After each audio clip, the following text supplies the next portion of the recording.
Muy buenos días. Bienvenidos al lanzamiento del Estudio Económico de América Latina y el Caribe 2016. Agradecemos la presencia de los colegas de la prensa, los colegas de CEPAL que nos acompañan en esta sede. Agradecemos también la presencia a la distancia de nuestras oficinas, nuestras sedes subregionales y nacionales, que están en contacto a través del video. Agradecemos también el seguimiento y el interés de aquellos que están en estos momentos vinculándose al web streaming de este lanzamiento en nuestra región y en el mundo. Nos acompaña en esta ocasión, por cierto, la secretaria ejecutiva de la CEPAL, Alicia Bárcenas. Se encuentran también con nosotros el secretario ejecutivo adjunto, Antonio Prado, el secretario ejecutivo adjunto para análisis de programas y gestión, Raúl García Buchaca, y el director de la División de Desarrollo Económico, Daniel Titelman, junto con los colegas de la División de Desarrollo Económico que han colaborado en la elaboración de este estudio económico. Para tenernos a los tiempos que están previstos, le pediría, por favor, a la secretaria ejecutiva que diera inicio a este lanzamiento. Muy buenos días a todos, a todas. Un gusto verlos por aquí. Saludar, por cierto, a todos los colegas de CEPAL que ayudaron en este informe, sobre todo la División de Desarrollo Económico, estadísticas como siempre, y a nuestros secretarios ejecutivos adjuntos, directores de las oficinas. Vamos a presentarles a ustedes el estudio económico del 2016, que aborda fundamentalmente el desempeño que tuvo la región en 2015, la evolución del primer semestre del 2016 y también examina los factores externos e internos que han sido factores importantes, porque el contexto externo sobre todo es un contexto de bajo crecimiento y de alta incertidumbre. Entonces vamos a ver cuál ha sido esta trayectoria económica de la región, porque sigue marcada fundamentalmente por gran incertidumbre y riesgo en la economía global. Estos son factores externos muy importantes, como por ejemplo el estancamiento de la demanda externa, que se refleja en las bajas tasas de crecimiento del PIB y del comercio. El comercio no logra repuntar y, por cierto, hay una volatilidad de los mercados financieros y cambiarios. Continúan la baja de los precios de materias primas, quizá no a la velocidad que tuvieron la desaceleración del 2015 en los precios, pero siguen bajando los precios de las materias primas. Y en el contexto regional, nosotros en los factores internos, primero que nada hay que reconocer que hay una gran heterogeneidad en la región. No podemos hablar, sí, obvio, hacemos promedios de ciertos indicadores, pero no cabe duda que hay una gran heterogeneidad interna. Pero sí observamos que hay caída, sobre todo en la demanda interna, en dos componentes claves que son la inversión y el consumo. Y estos son dos factores que vamos a ver más adelante, que son extremadamente importantes. Hay crecientes restricciones fiscales, fuertes depreciaciones cambiarias y un aumento en la tasa de desempleo y por cierto, en el crédito doméstico.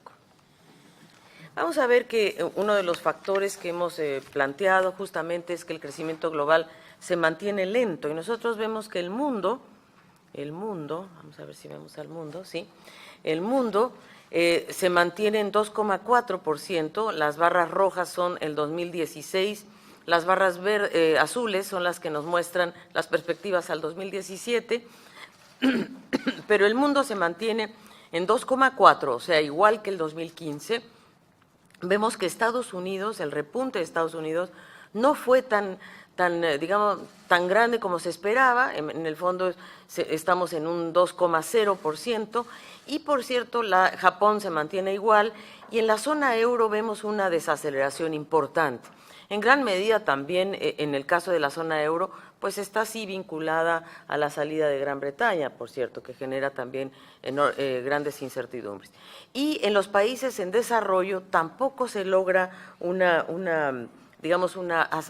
repunte importante. Seguimos en niveles alrededor de 3,8% y China, ¿verdad?, crece menos del 7%, en 2015 6,4%, en 2016, 6,4%, 2017 se espera que tenga un mejor desempeño. E India que efectivamente India tiene un crecimiento muy importante, pero tiene pocos vínculos con nuestra región. No es el caso de China, que sí es para nosotros una economía sumamente importante. Vemos que las tasas del volumen de comercio mundial siguen bajas, estamos en 2,4, muy parecidas al PIB mundial, y esto en realidad sigue siendo inferior estas observaciones a la crisis financiera global, y el crecimiento del comercio no ha logrado superar el 5% desde el 2011. Desde el 2011 el comercio realmente ha tenido una muy importante desaceleración hasta llegar al 2,4 a niveles muy parecidos al PIB, y nosotros esto lo hemos calificado en otros documentos como un sesgo recesivo de la economía. Vemos entonces que estos bajos niveles de la actividad mundial van a persistir en el 2016, y no cabe duda que el repunte del volumen del comercio de bienes más bien estará muy parecido a lo que sucedió en el 2015. Las caídas se dan también en los precios de las materias primas, sobre todo en los productos energéticos. El petróleo sigue cayendo a menos 31%. Claro que el año pasado las caídas del petróleo estaban en el orden del 47, casi 50%. Este año caen menos, pero siguen cayendo los precios. Los productos agrícolas con menos 4%, los metales no preciosos y minerales, como el caso del cobre, por ejemplo, el cobre cae en un 13%, en su conjunto en un menos 18%, y los metales preciosos se mantienen. Así, por ejemplo, entonces tenemos que sigue habiendo una caída de los precios de las materias primas, que eso tiene un fuerte impacto. Nosotros, si pudiéramos calificar el momento que vive la región, en realidad es un momento de shock de términos de intercambio, ¿verdad?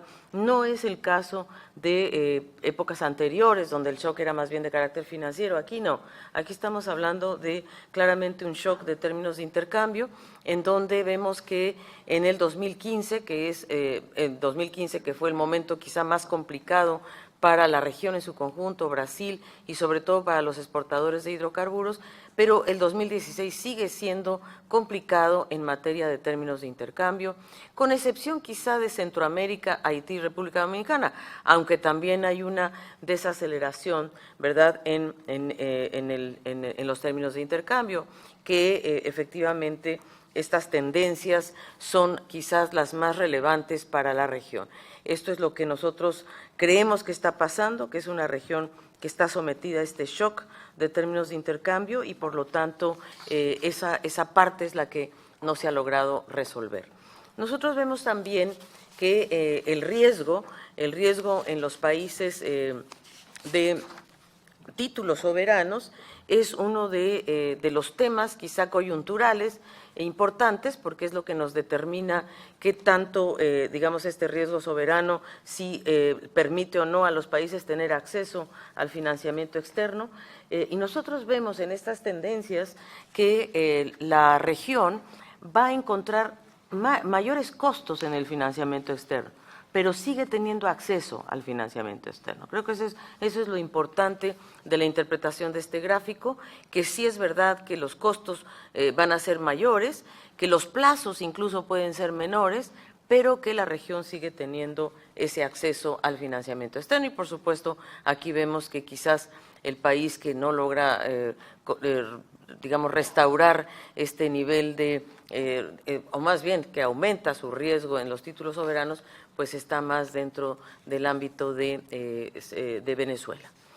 Persiste la volatilidad financiera. Nosotros vemos que en lo inmediato, aquí quizás en el balance preliminar, nosotros marcábamos como un punto importante el tema de Shanghái. Hoy el punto de análisis, digamos, de todos los que están observando las economías mundiales es el Brexit, qué tanto va a impactar, qué tanto está impactando ya. Y la verdad es que se observa que tuvo un gran impacto de corto plazo, pero después, en verdad, la volatilidad de los mercados financieros y de los mercados accionarios volvió a tomar un curso, no diría normal, porque sigue siendo bastante volátil de todas maneras, pero el Brexit en sí tuvo un impacto relativamente corto, vamos a decir, en términos al menos de duración. Y nosotros lo que vemos en relación al Brexit es que efectivamente lo que más preocupa son los interrogantes de más largo plazo. Es decir, ¿qué va a pasar en términos del impacto con respecto al crecimiento y a los mercados financieros, sobre todo en el proceso de la integración europea? Y también cómo va a reaccionar la FED, si va o no a aplazar su decisión de subir las tasas en el 2016. Hay quienes esperan que las tasas van a subir a finales de año, otros que dicen que no, que se va a aplazar, pero en fin, esa es una situación que sin duda va a tener un gran impacto en nuestra región y por eso nosotros, cuando relacionamos el Brexit con la región, vemos que esto está vinculado a la volatilidad financiera y cambiaria, a las caídas de los precios de las materias primas que pueden ser mayores de las esperadas, ¿verdad? Y sobre todo porque también hay un componente financiero en los precios de las materias primas y los impactos comerciales directos para nuestra región no son tan importantes porque en realidad no somos socios comerciales, Gran Bretaña no es un socio comercial tan relevante, lo que sí son los efectos indirectos y esos tienen que ver más con otros socios comerciales de la región que sí son muy importantes, como es Europa, Estados Unidos, China. Entonces, el impacto indirecto, ese sí puede llegar a nosotros. Y cierto que lo que en este momento es un tema, el gran interrogante es cómo se va a producir esta salida de Gran Bretaña, cuáles van a ser los plazos, cuáles van a ser la forma, cómo se va a negociar, y eso todavía es una interrogante sin respuesta. En un contexto de interno, vamos a ver qué es lo que sucede dentro de la región y vemos que dentro de la dinámica heterogénea de nuestra América Latina y el Caribe, América del Sur es la región que más se contrae. Aquí lo que nosotros estamos observando es lo que ha ocurrido en el primer semestre del 2016. Y lo que observamos nosotros es que la intensidad de la desaceleración es heterogénea y que quizás la más potente o la más fuerte ha sido la de Brasil. Cuando nosotros excluimos a Brasil del análisis, vemos que América del Sur es la más impactada, ¿verdad? Pero con Brasil es como se potencia más. Y en el caso de México y Centroamérica ocurre lo mismo. México tiene mayor desaceleración que el resto de Centroamérica, aunque tiene crecimiento positivo. O sea, México es un país que crece en 2016 y Centroamérica, por cierto, también. Y vamos a ver las perspectivas, pero aquí estamos presentando solamente lo observado en este primer semestre. Y en este primer semestre lo que se observa es precisamente que la desaceleración más importante, o sea, la caída de la demanda interna está muy vinculada a la inversión y al consumo. De hecho, este es el 8º trimestre consecutivo de la caída de la inversión, ¿verdad? Es el 8º trimestre consecutivo de la barrita verde, de su caída de la barrita verde, y es el 5º trimestre consecutivo del consumo privado. Entonces, estos dos factores son los que nosotros más destacamos en los promedios regionales. Es variable lo que ocurre en América del Sur y en Centroamérica y México.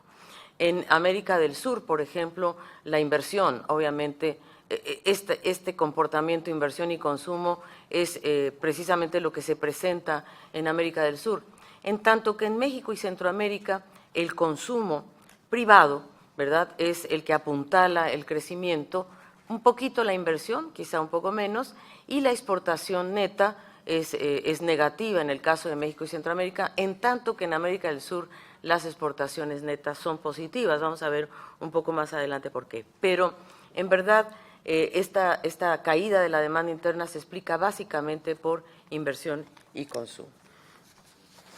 La inversión, como decíamos, para nosotros, ¿por qué siempre destacamos la inversión? Porque nos parece que la inversión es la variable más importante que vincula la coyuntura con la estructura, que vincula el corto plazo con el mediano plazo, y por eso nosotros siempre destacamos la importancia de la inversión y vemos que desde el 2014 ya muestra un ciclo contractivo. Y esto para nosotros es complejo y nosotros siempre estamos sugiriendo a los países que traten de proteger la inversión, y la verdad es que este desempeño mediocre, digamos, de la inversión está vinculado tanto al rubro de la construcción como a la maquinaria y el equipo, y a nivel subregional las contracciones más importantes se dan en Brasil, fundamentalmente, y también vemos que, bueno, el promedio de América Latina sin duda, en América del Sur. México y Centroamérica no tienen una caída tan fuerte en materia de inversión, y eso es lo que estábamos destacando en el gráfico anterior. La menor actividad económica también, digamos, junto a las depreciaciones cambiarias, se han traducido justamente en un menor déficit de cuenta corriente. En un menor, aquí estamos planteando lo que, digamos, un menor déficit, una cierta mejoría en la balanza comercial. Esta es la parte que aquí destacamos, ¿verdad?, en donde el balance de servicios y el balance de bienes se achica esta capacidad, digamos, este déficit. ¿Por qué? Básicamente esto está relacionado con la desaceleración de las importaciones.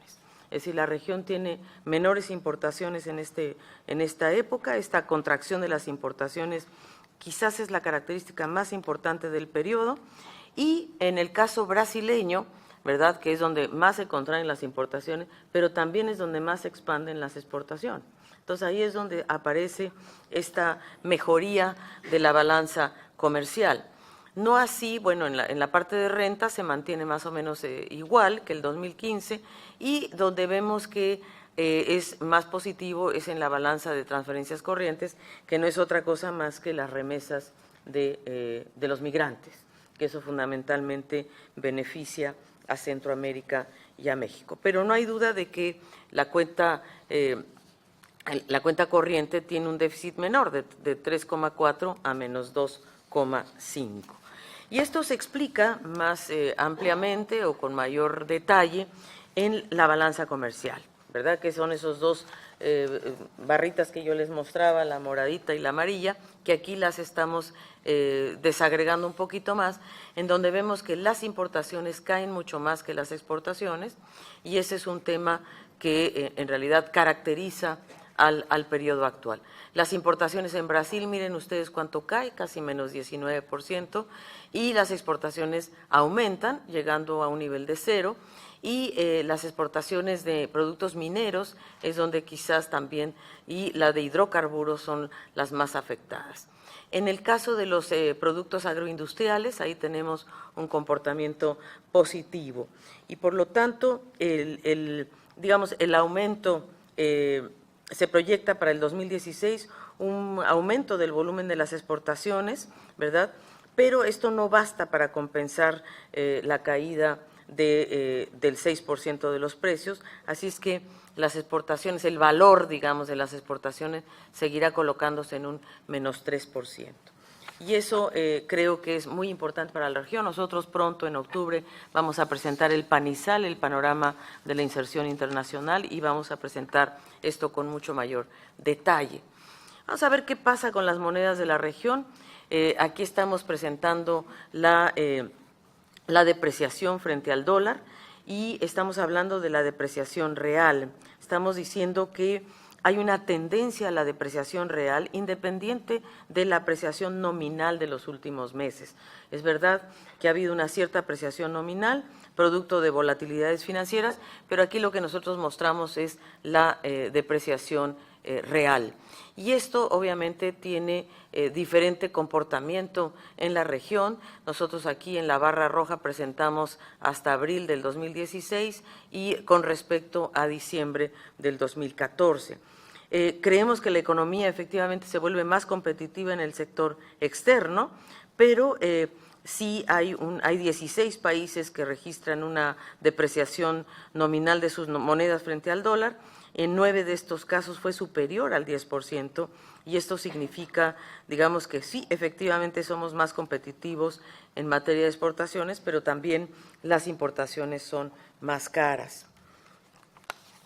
En los primeros meses, también en relación a las reservas internacionales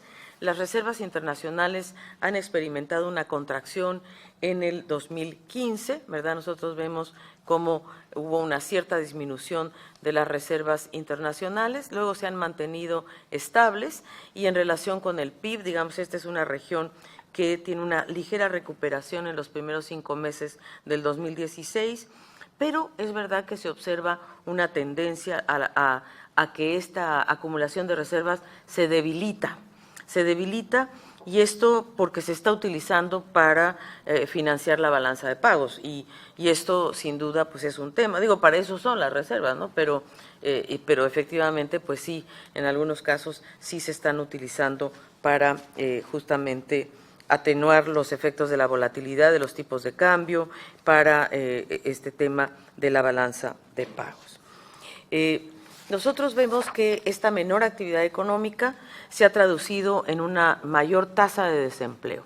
Aquí hay dos cosas que hay que destacar. Primero, un cambio metodológico, que en el documento lo explicamos, ¿verdad? Es un cambio metodológico que fundamentalmente ha hecho Brasil y algunos otros países, pero fundamentalmente Brasil, y este cambio se refiere a la inclusión de mayores zonas urbanas en la medición del mercado laboral. O sea, se ha logrado abarcar más zonas. Generalmente el mercado laboral se mide en las zonas urbanas fundamentalmente. Y aquí lo que se ha hecho, la OIT y las estadísticas laborales, han invitado a que si hay datos de mayores ciudades, pues se expanda esta medición. Entonces, lógicamente, al tener más muestreo, por decirlo de alguna forma, la serie nueva es un poco superior a la antigua. Aquí nosotros comparamos lo nuevo con lo antiguo y vemos que ya no podemos seguir, porque en realidad hasta que en este momento se produce el cambio, pero lo que sí es importante, digo, además de las tasas, que este año nosotros vemos que el proyectado puede ser de 8,1% con relación a la serie nueva de medición, ¿verdad? En relación a un 7,2 del 2013, un 7,0 del 2014, un 7,4 del 2015, vemos que puede haber un aumento de 0,6% en la tasa de desempleo. Y aquí quizás lo interesante o lo importante observar es que la tasa de participación aumentó. Y esto creo que sí vale la pena destacar, porque habíamos tenido otros momentos en que la tasa de participación no había aumentado o se había mantenido estable, y en cambio ahora vemos que la tasa de participación, es decir, la gente que está buscando empleo, ha aumentado. Y la tasa de ocupación, por su lado, ha disminuido. Y estos factores combinados nos dan una tasa de desempleo mayor.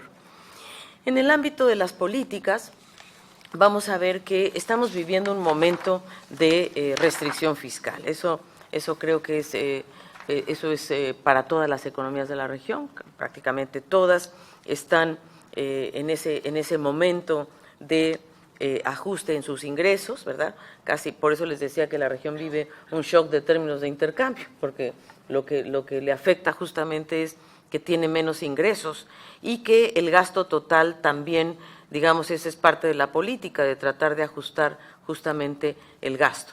Y el resultado primario está aquí presentado, y el global también, con respecto al eje derecho, y aquí el ingreso y el gasto con respecto al eje izquierdo. Entonces nosotros vemos que en América Latina, en los 19 países, tanto el gasto como el ingreso han disminuido. Y por lo tanto, la tendencia ha sido aumentar el déficit. Como vemos aquí, nosotros vemos que hay un ligero aumento, ¿no?, de menos 2,8 a menos 3,0.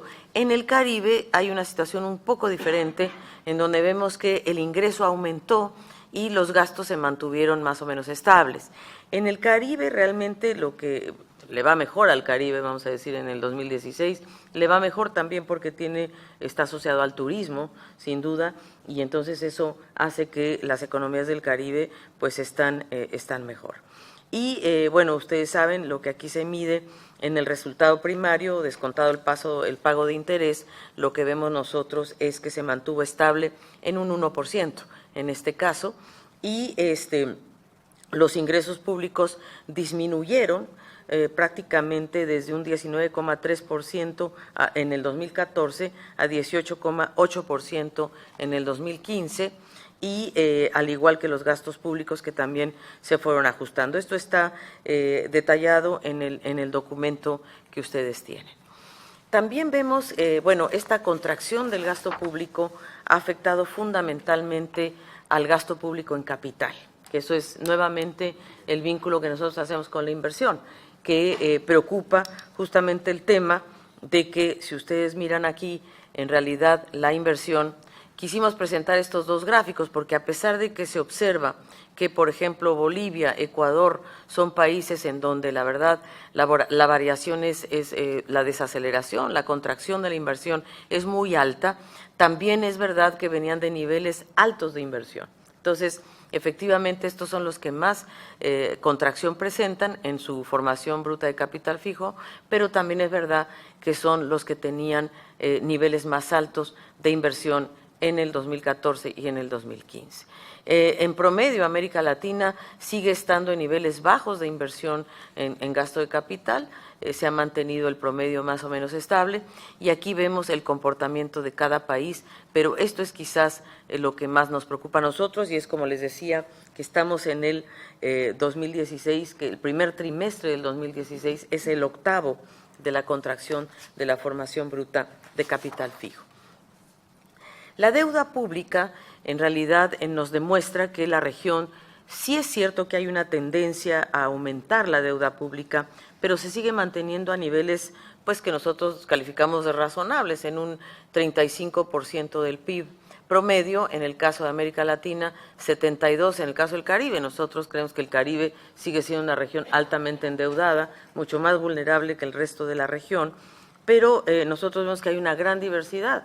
Tenemos, por ejemplo, Chile con un 18% versus Brasil con un 69%. Entonces, nuevamente aquí tenemos una gran variabilidad entre los países de sus niveles de endeudamiento. Aquí vemos en los puntos naranjas el primer semestre del 2016 versus la barra verde, que es el 2014. Entonces, los países que han, que han procedido a endeudarse más o en este periodo, digamos, es Brasil y Argentina. Más en términos relativos, o sea, tampoco es que estén en niveles insostenibles, pero es verdad que Brasil es el que más deuda pública tiene, junto con Argentina, que tiene una deuda pública de 53,3%, y Honduras 46%, y vemos los niveles más bajos donde está Chile, Perú, Paraguay, aunque Paraguay aumentó en el último periodo también en forma importante.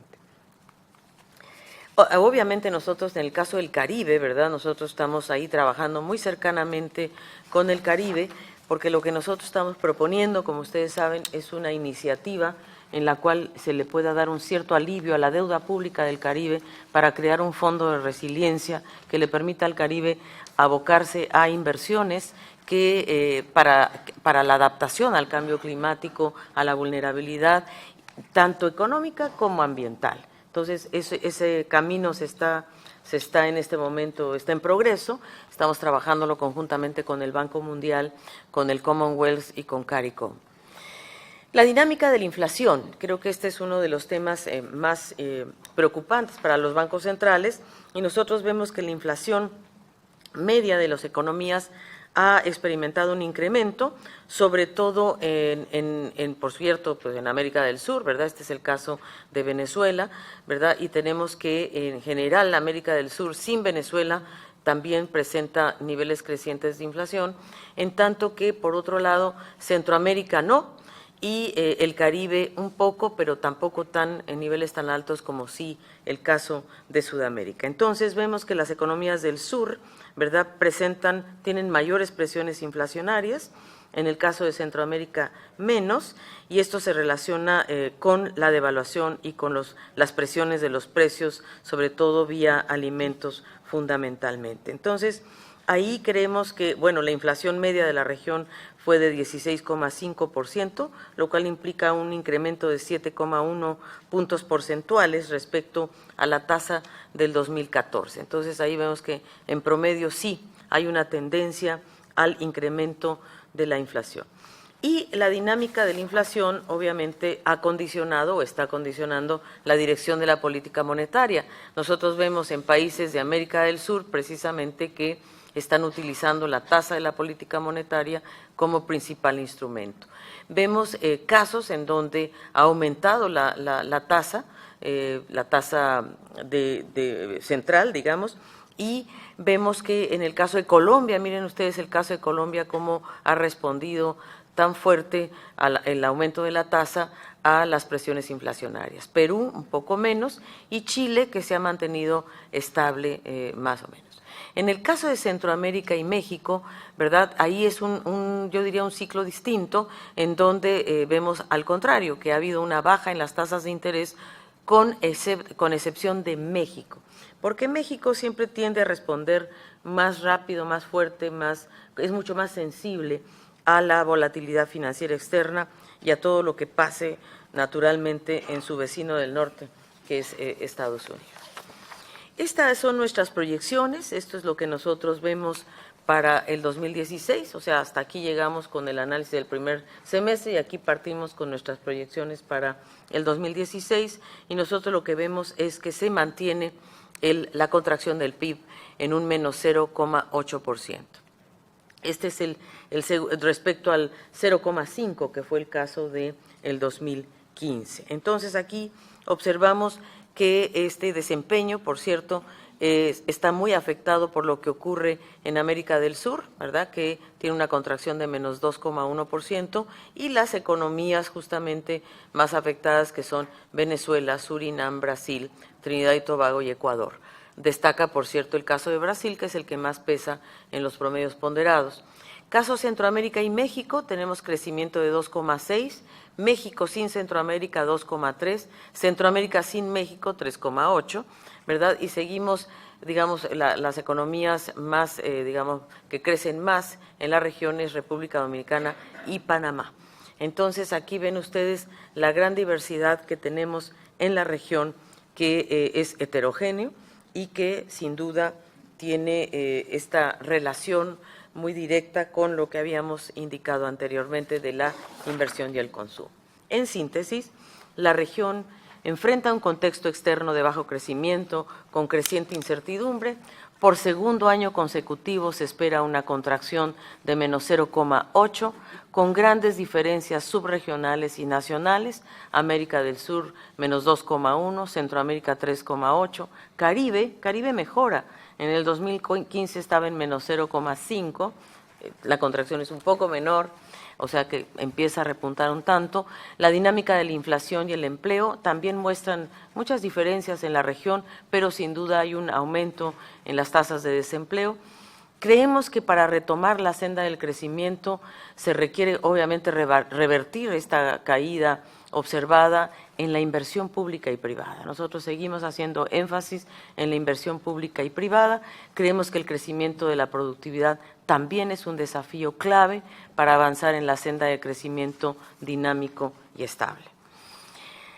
Este documento del estudio económico, además del capítulo relacionado con la coyuntura, analiza en los capítulos 2, 3, 4 y 5, analiza un tema que para la CEPAL es muy importante, vinculado más a la visión 2030, a la Agenda 2030, y es un tema muy importante hoy que se está discutiendo justamente la Agenda de Desarrollo Sostenible de Naciones Unidas, y nosotros nos hemos metido a evaluar al menos los dos aspectos del financiamiento para el desarrollo, que es la movilización doméstica de recursos, es decir, qué podemos hacer con finanzas públicas, y nosotros creemos que podemos hacer tres cosas, por lo menos concretas.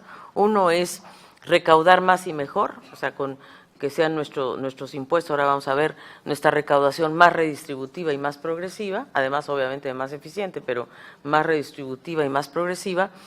Se trata de reducir la evasión y la elusión fiscal doméstica y externa. Nosotros en este documento y en el panorama fiscal de este año analizamos con detalle cuáles son los niveles de evasión y de elusión fiscal, no solamente al interior de nuestra estructura impositiva, sino también con relación al comercio internacional.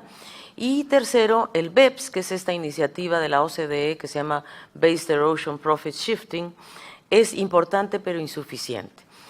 Y segundo, analizamos también las fuentes de financiamiento externo y vemos que las fuentes de financiamiento que están llegando a la región, a diferencia de lo que pasa en África o en otras regiones, es fundamentalmente un financiamiento privado, que eso es lo que nos va caracterizando cada vez más como una región de ingreso medio, en donde ya el financiamiento público deja de fluir como sí en otras regiones, y lo que caracteriza a nuestros flujos financieros son los flujos privados.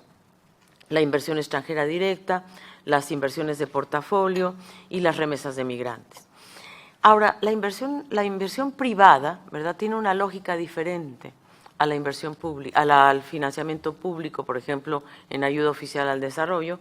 No necesariamente se orientan al desarrollo, porque obviamente los flujos financieros privados pues tienen una lógica de ganancia, de rentabilidad a corto plazo, muchos de ellos, y no necesariamente cubren, por ejemplo, las necesidades de zonas marginadas en algunos de nuestros países. Nosotros recomendamos en el documento que el sector público debería crear entornos favorables para lograr incentivos adecuados, para que efectivamente los flujos privados se canalicen mucho más a prioridades del desarrollo, o sea, incentivos, por ejemplo, para inversiones en agua potable o energía renovable, en temas que son centrales para el desarrollo. Y analizamos el blending, que es este mix de fondos públicos y privados, como una opción para el apalancamiento y maximizar el impacto del financiamiento, pero eso naturalmente requiere acuerdos, requiere coaliciones público-privadas. Se habla mucho de alianzas público-privadas, pero en verdad hay que cambiar la conversación, digamos, con el sector público y el sector privado. En síntesis, lo que este documento presenta, digamos, estamos hablando de 4 capítulos, que yo aquí simplemente les voy a dar un pantallazo de lo que estos capítulos dicen, pero en relación a la carga tributaria, nosotros en el gráfico de la izquierda estamos aquí hablando de cuánto es la carga tributaria en América Latina. Y hay un factor muy importante, y es que efectivamente la carga tributaria en América Latina ha aumentado. Aumentó básicamente de un 15% a un 21%, y variable en cada país, pero efectivamente ha habido una serie de reformas fiscales y de trabajo importante para aumentar la recaudación. Quizás hay algunas excepciones, como el caso de Guatemala, por ejemplo, pero prácticamente ustedes mirarán aquí que todos los países han hecho esfuerzos por aumentar su recaudación. Estamos lejos todavía de los niveles de recaudación de la OCDE, quizá con excepción de Brasil y Argentina, y quizás Bolivia, que ha aumentado también en forma importante. Lo interesante es que además de la carga tributaria, tenemos que analizar cómo se produce cómo se compara América Latina con la Unión Europea cuando medimos la tasa media efectiva y la tasa media efectiva del decil más pobre contra la tasa media efectiva del decil más rico, y cómo esto realmente ayuda o no a la desigualdad. Nosotros vemos que en la OCDE, obviamente, la tasa media efectiva del decil 10, ¿verdad?, es muy importante, y eso hace que la redistribución sea mucho más eficiente. Entonces, esto realmente es lo que nosotros estamos intentando hoy apuntalar y medir de manera más eficaz, es cómo se está haciendo la redistribución del promedio de la carga tributaria y cómo esto afecta o no la desigualdad. La evasión fiscal, fíjense ustedes, alcanzó 6,7 puntos del PIB. Nosotros estamos hablando de 340,000 millones de dólares solamente en evasión que se refiere al impuesto sobre la renta, 4,3% del PIB, alrededor de 220,000 millones de dólares es la evasión fiscal del impuesto sobre la renta de personas físicas. Y en el impuesto al valor agregado estamos hablando de una evasión en torno al 2,4%. Entonces, sumando estas dos, estamos hablando de una evasión de 6,7 puntos del PIB. Esto es sumamente importante. Creemos que aquí es donde hay que poner mucho ojo, y realmente la política pública debe concentrarse en cómo traer de vuelta, digamos, estos recursos que le pertenecen a los países respectivos. Y otro tema que no vamos a presentar aquí a detalle tiene que ver con la evasión relacionada con el comercio, con la facturación, con la subfacturación y con flujos ilícitos que se producen justamente en estos movimientos de bienes, servicios y de precios y de facturación sobre todo. Y en el caso que mencionaba de los flujos de origen privado que se han transformado en la fuente principal de financiamiento, miren ustedes cómo disminuyó los flujos oficiales entre los 80s y los 2000, de 55% llegamos al 8%, y los flujos privados, al contrario, se fueron del 45 al 92. Entonces, la relevancia de algunos flujos de financiamiento externo, pues ha cambiado mucho su signo, y por lo tanto, esto es quizás uno de los grandes temas que está enfrentando nuestra región, porque los flujos privados, además, por ejemplo, la inversión extranjera directa, no llega a todos los países. Llega a 5 o 6 países en forma importante. ¿Y qué hacen los demás? En cambio, en realidad, los flujos oficiales del desarrollo, o más bien las agencias oficiales del desarrollo, están calificando a esta región en su conjunto como de ingreso medio, retirando la ayuda oficial a prácticamente todos los países. 28 de 33 califican como de renta media y, sin embargo, no a todos llega estos flujos privados, y además pues no son sustitutivos, como decíamos antes, porque tienen otra lógica. La inversión extranjera directa, inclusive, también, como mostramos hace algún tiempo, también se ha reducido, los flujos de portafolio también se han reducido, lo único que se mantiene son las remesas, ¿verdad? Las remesas personales, que son las remesas de los trabajadores, y la ayuda oficial al desarrollo, que se ha mantenido prácticamente sin movimiento en los últimos años. Entonces, en realidad, los flujos netos que llegan a nuestra región no están a la altura de las necesidades del desarrollo. Y por último, bueno, como siempre, nosotros tratamos de vincular lo que es la coyuntura con la estructura de lo que es la coyuntura actual, con lo que esperamos con un horizonte 2030. Nosotros seguimos apoyando que exista una macroeconomía para el desarrollo, ¿verdad? Que no se olvide que el desarrollo es lo importante, que vincule el corto con el mediano plazo, y para lograr ello nosotros creemos que el ajuste fiscal debe ser selectivo para proteger la inversión pública y privada y la política social, es decir, evitar retrocesos sociales y apuntalar la inversión pública y la inversión privada. Y tercero, ¿verdad? Seguimos insistiendo en que debemos movernos hacia políticas industriales y tecnológicas para un gran impulso ambiental. Es decir, los países sí se tienen que preparar para un cambio de paradigma y de estilo de desarrollo, porque ya vimos que el shock de términos de intercambio que está viviendo la región hoy también parte de la base de una enorme dependencia justamente de las materias primas. Entonces, hay que moverse de ese modelo hacia un modelo que presente una mayor sostenibilidad. Muchas gracias y estamos a su disposición para preguntas. Muchas gracias, Alicia Bárcena. Queda, por tanto, abierto el micrófono para consultas que puedan tener los colegas de la prensa en la sala en Santiago. Vamos a tomar 3 preguntas acá y vamos a atender también las consultas de los colegas que están siguiendo este lanzamiento a lo largo de la región. Traigo la palabra a NTN. Juan Pablo Monsalve, NTN 24. Quería preguntarle a la secretaria ejecutiva si nos puede profundizar un poco más la situación de Venezuela, teniendo en cuenta que, como usted lo señaló, el precio del petróleo no sigue siendo bueno, pero es mejor que el del año pasado.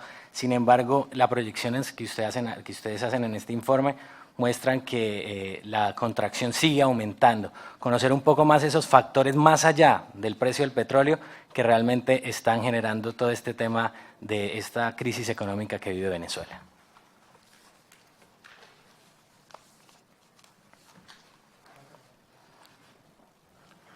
Vamos a tomar otras 2 preguntas más antes de pasar a las respuestas. Si hay alguien más en sala, acá, quisiera plantear algún otro interrogante. Si no es así. Perdón.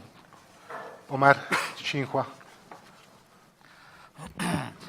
Omar Mendoza, de la agencia Xinhua de China.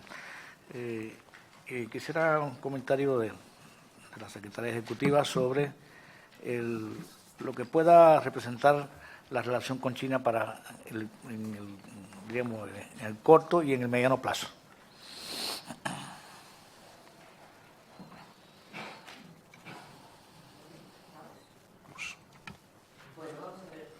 A reserva de que, por supuesto, Daniel Titelman acaba de estar en Venezuela, y nos puede dar un poco más de luces al respecto. Yo lo que diría es que hay varios factores, por supuesto uno de ellos y muy importante el petróleo, y eso ha generado una falta de divisas para la adquisición de insumos productivos, la caída de la demanda y los rezagos en los precios. También vemos que dentro de las actividades no petroleras, ¿verdad?, hay una caída importante que ya viene desde el 2015 en la construcción, en las instituciones financieras, en el comercio, en el transporte, en la manufactura, en los sectores, o sea, solamente hay algunos crecimientos que se observan en el 2015 en el sector gobierno general y en algunos casos comunicaciones. Eso en lo que se refiere al 2015. La verdad es que en el 2015 la cuenta corriente de la economía venezolana registró un déficit de 18.150 millones, que equivale a 10% del PIB. Y entonces vemos que esta es la primera vez desde 1998 que se registra un déficit en cuenta corriente. Entonces, todo ello obviamente pues está contribuyendo a esta situación. Y hay un nivel registrado por la balanza de mercancías y balances negativos en las cuentas de servicios y de renta.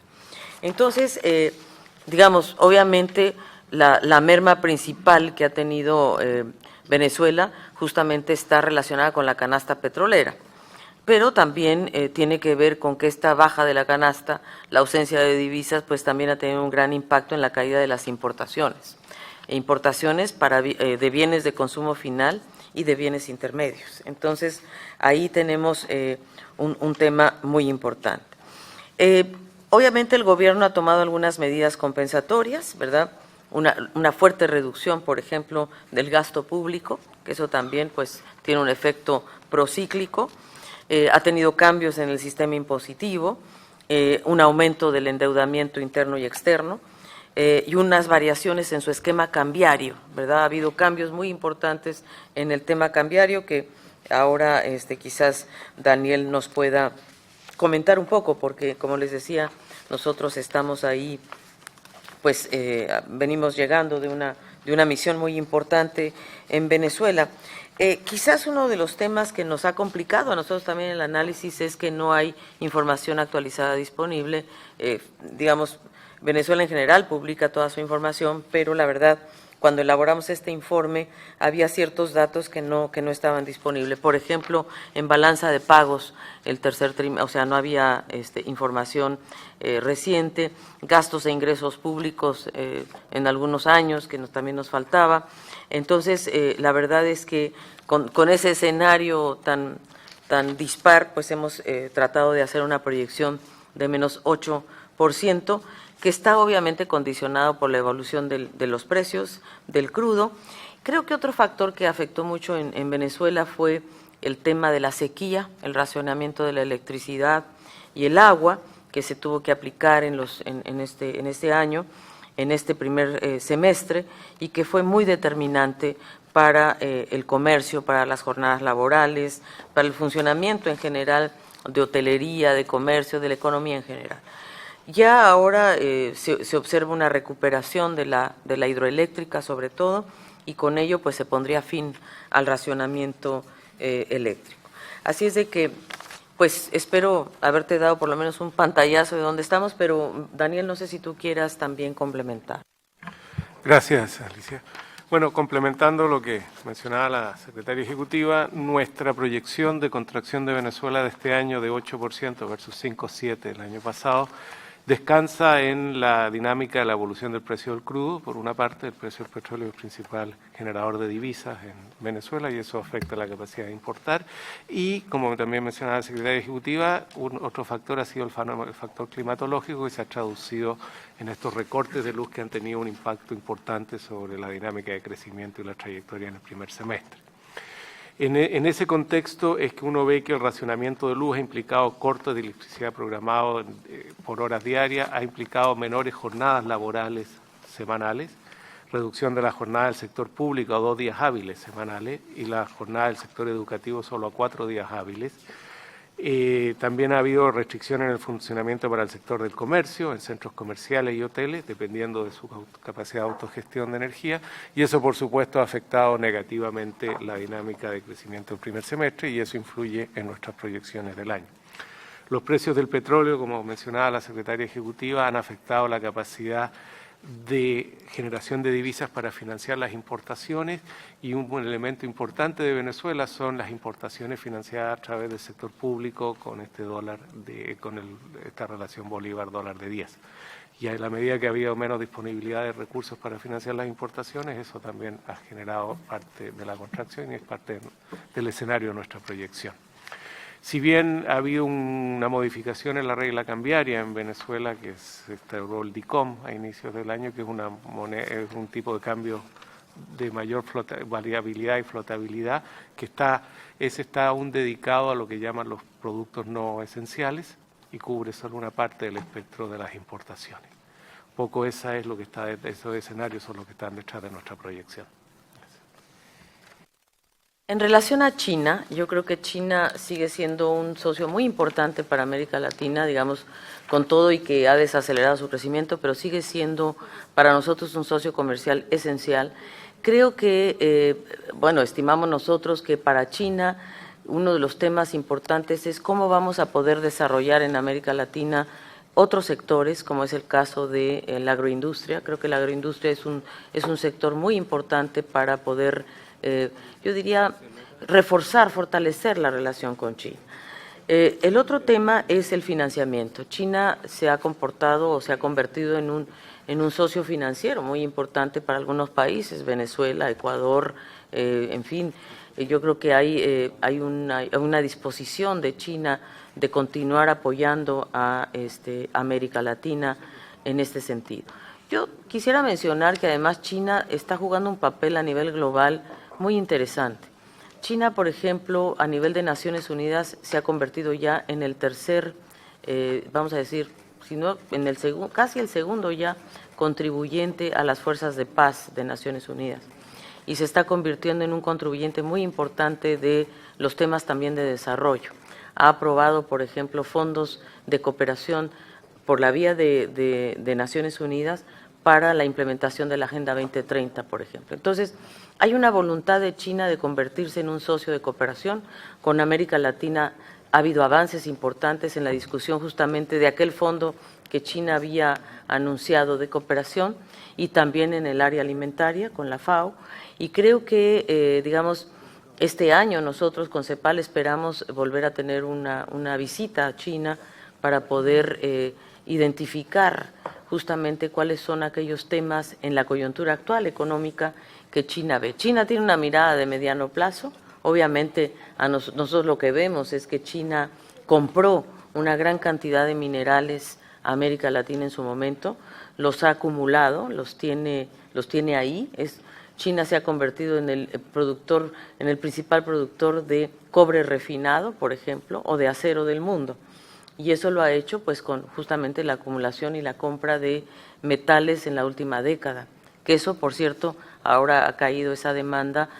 China tiene esta particularidad que está en este momento sustituyendo incluso importaciones importantes en tecnología media y alta. Entonces ahí esperamos tener con China un diálogo también para movernos más rápidamente hacia lo que nosotros le llamamos el gran impulso ambiental. China está totalmente comprometido con el gran impulso ambiental. China anunció que va a ir al mayor nivel a la próxima Asamblea General, donde se va a ratificar o se va a anunciar la ratificación del Acuerdo de París.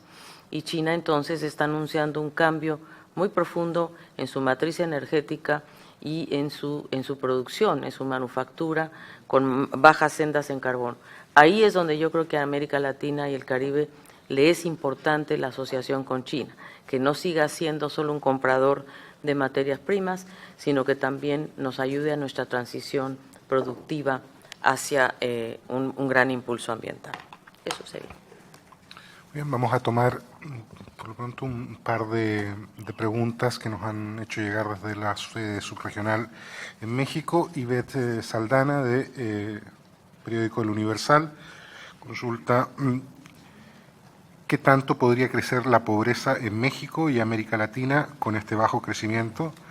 Y en el caso de México, ¿cómo ven la decisión de cambiar la metodología para medir la pobreza, lo cual impide comparar con series anteriores? Ulises Díaz, del Grupo Reforma, a su vez consulta si la CEPAL observa algún riesgo para la región por las inminentes elecciones en Estados Unidos, especialmente para México, dada la intensa relación comercial. Bueno, vamos a ver.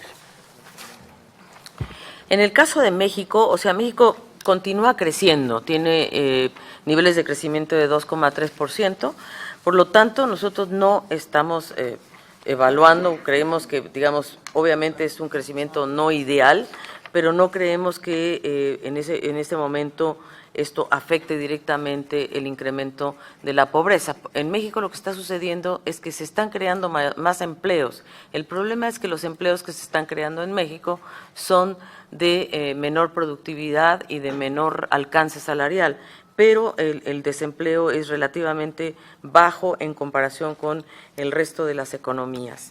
Entonces, la verdad es que la economía mexicana sigue creciendo. Lo que ha provocado que el crecimiento no sea quizás tan alto como nosotros hubiéramos querido o esperado es porque el desempeño del sector manufacturero de Estados Unidos es negativo, o sea, por lo menos ha sido más negativo de lo esperado, y esto pues está muy vinculado a las exportaciones mexicanas. También, por cierto, la disminución de la producción del petróleo, sin duda.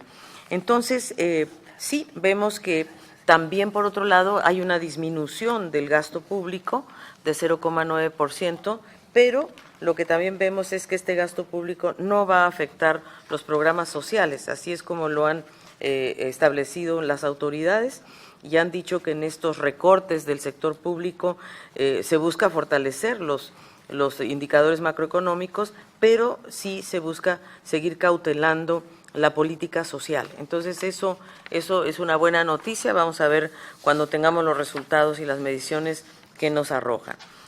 ¿Qué pasa con esta discusión de la pobreza y de la, digamos, de la pregunta que ustedes hacían respecto a si…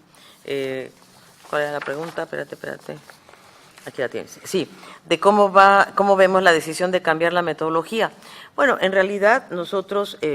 Hoy tuve una conversación con el director del INEGI y estoy al tanto de que ha habido un acuerdo entre el INEGI y Coneval para formar un grupo técnico al cual nos han invitado a la CEPAL a participar, y nos interesa mucho participar porque sabemos que, primero, vemos como una buena noticia que México vuelva a concentrar parte de su mirada y sus mediciones en el ingreso.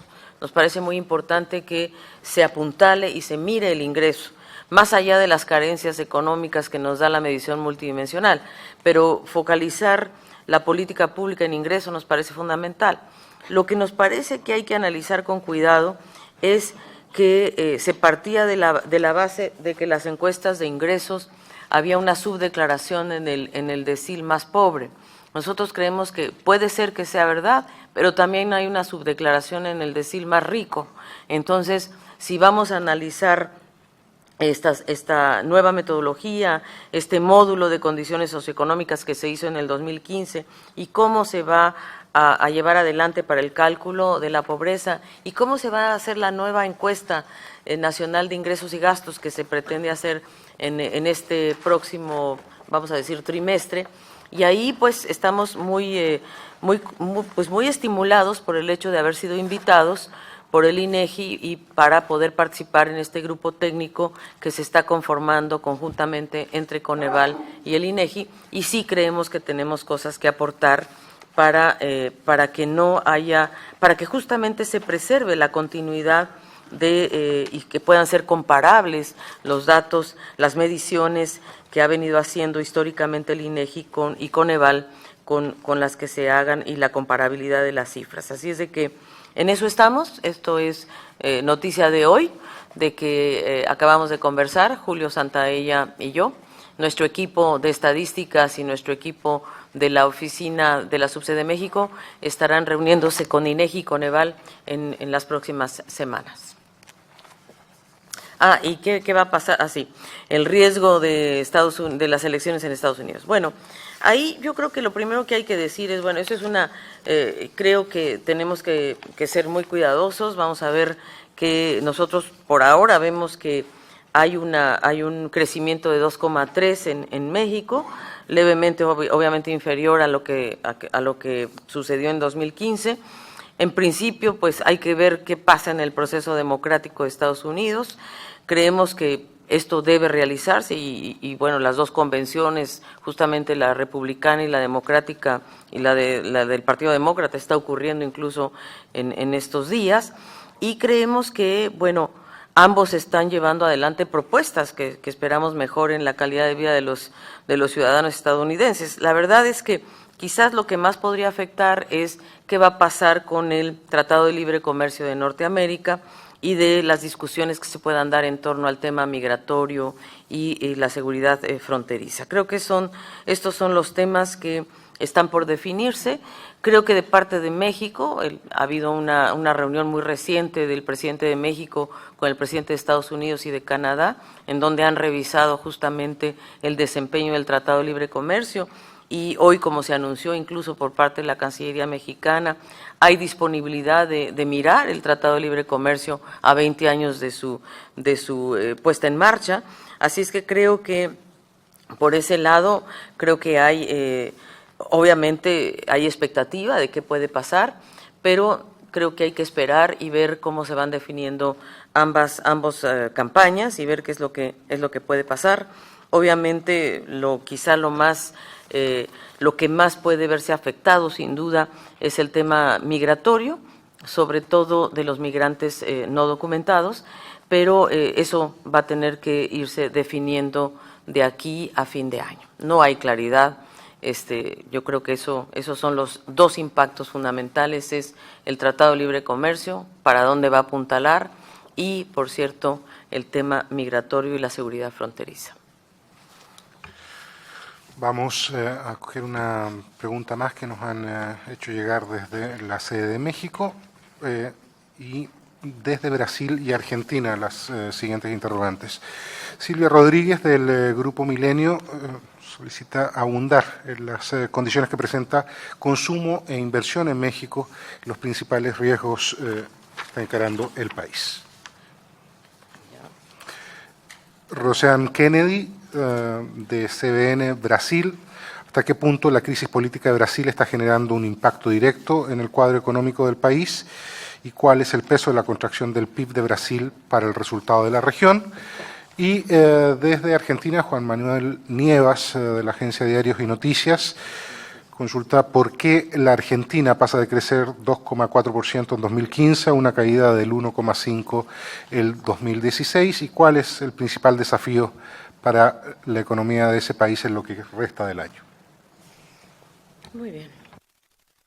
Bueno, en el caso de México, el consumo y la inversión tuvieron un buen desempeño en el 2015.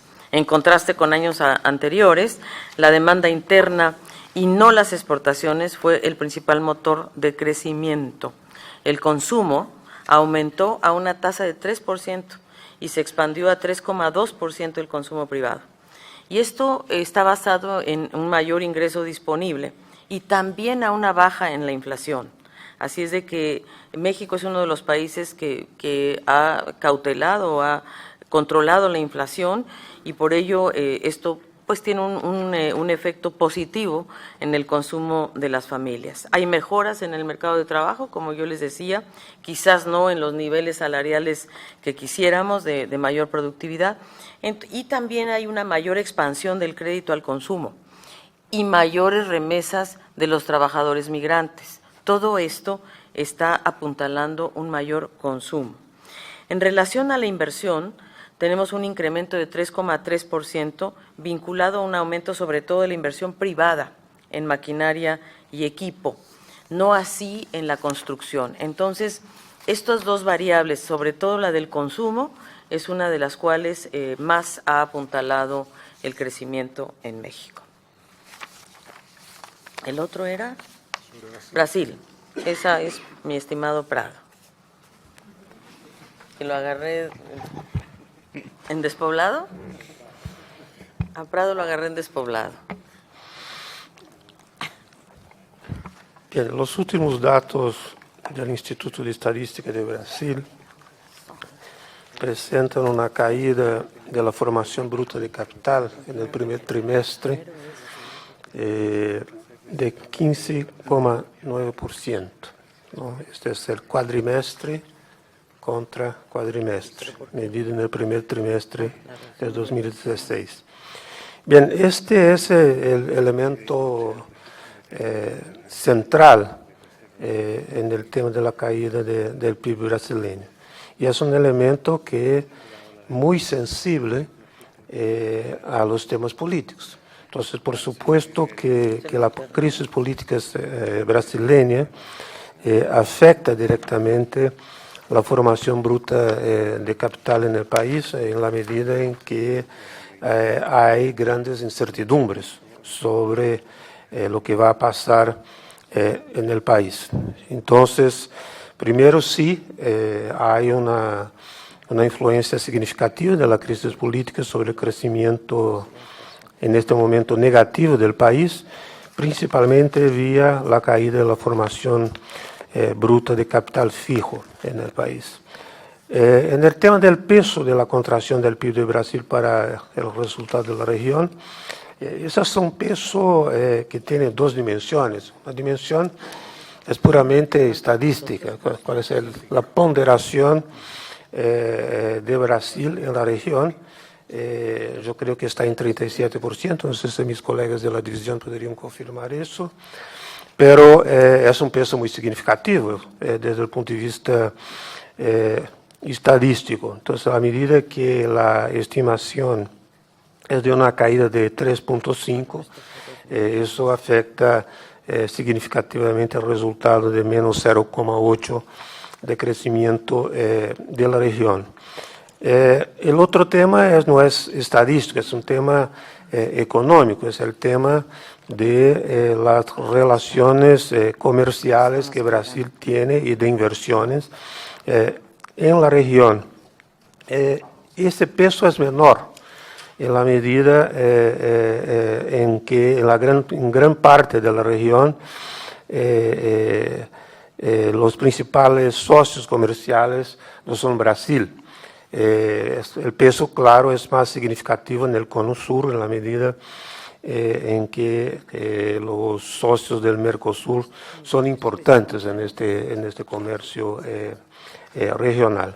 Entonces, desde el punto de vista de las dos cuestiones, sí, la crisis política tiene un peso y sí, Brasil tiene un peso importante tanto desde el punto de vista estadístico en la formación del promedio de crecimiento de la región, pero tiene un efecto más fuerte en sus socios del cono sur. Muy bien. ¿De Argentina? Sí, Argentina. Vamos a ver. Argentina obviamente tuvo un cambio importante y nosotros en 2016 estamos haciendo una proyección de menos 1,5% que representa una revisión a la baja respecto a lo que nosotros esperábamos en abril del 2016. Nosotros esperábamos un menos 0,8%.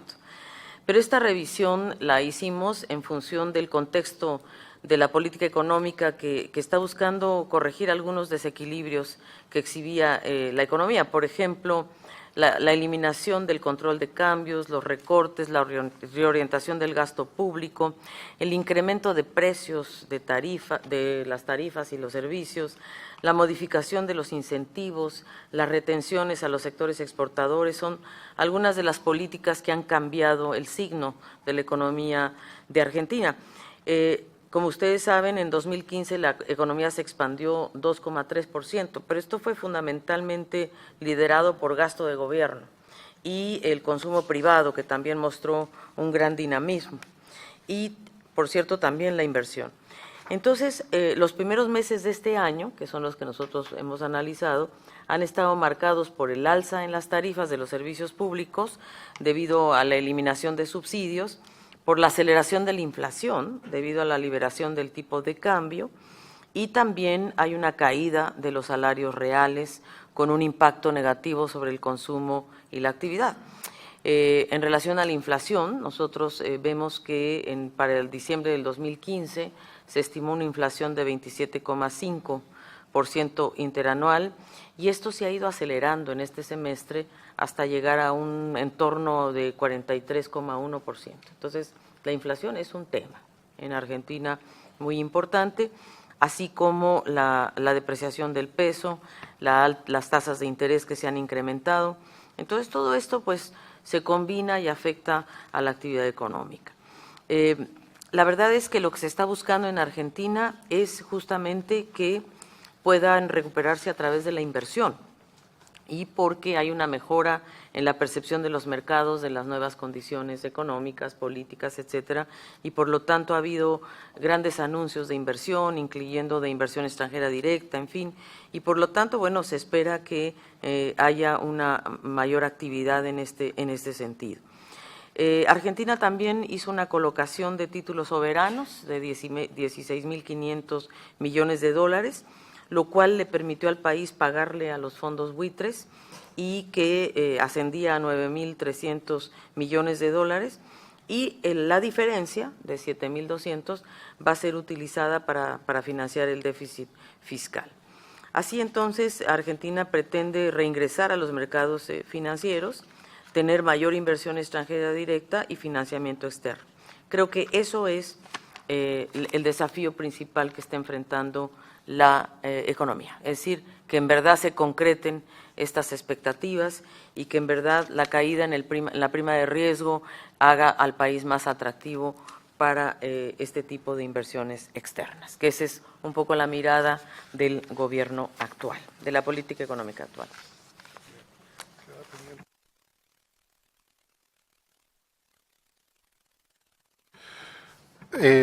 Desde nuestras oficinas en el exterior ha llegado una última pregunta que vamos a atender afuera. Se refiere a la situación del Perú y la plantea Cristian Ninahuanca de la Agencia Andina del Perú y es un interrogante de cara al cambio de gobierno inminente en aquel país.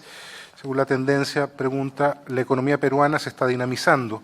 ¿Podría elevarse la proyección de crecimiento del Perú en un próximo reporte de la CEPAL?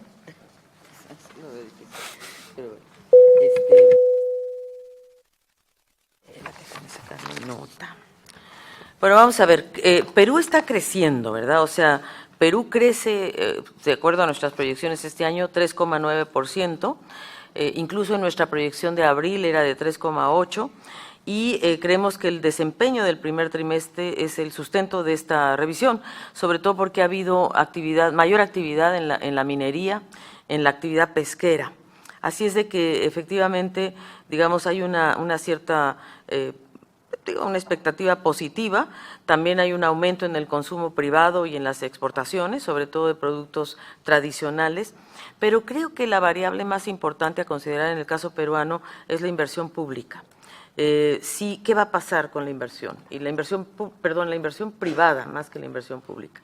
¿Qué va a pasar? ¿Va a ser posible que se pueda mantener los índices de inversión privada que han estado llegando al Perú, que se siguen manteniendo en Perú?